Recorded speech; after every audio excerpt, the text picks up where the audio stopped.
Le tireur. Il y a un tireur dans l'hôpital? Oh mon Dieu! Oh Seigneur! Docteur Percy, là-dedans! Cache-toi! Marie, allez, faites l'amour. Pourquoi? Qu'est-ce qui se passe? Chut, restez allongés sans bouger, sans respirer. Allez, dépêche-toi, va te cacher!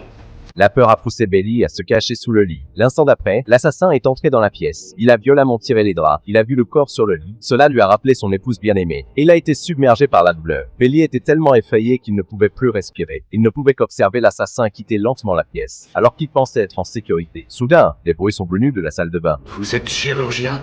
Oui, monsieur. C'est exact. Non! Non, faites pas ça! Au moment où leurs regards se sont croisés, l'assassin a semblé percevoir quelque chose d'inhabituel. Vous êtes chirurgien? Répondez-moi! Non, non, je suis seulement infirmière.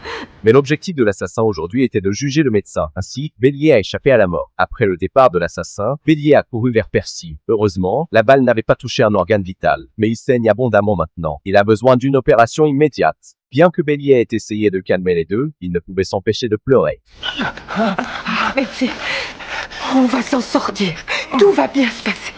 Elle a essayé de traîner Percy vers la salle d'opération, mais tout l'hôpital était en état de confinement d'urgence. Tous les ascenseurs étaient fermés. En voyant Percy s'affaiblir de plus en plus, Bélier s'est complètement effondré. Ils ont bloqué les ascenseurs. Remettez-les en marche. Remettez-les, on doit l'emmener au bloc. Allez, remettez-les en marche.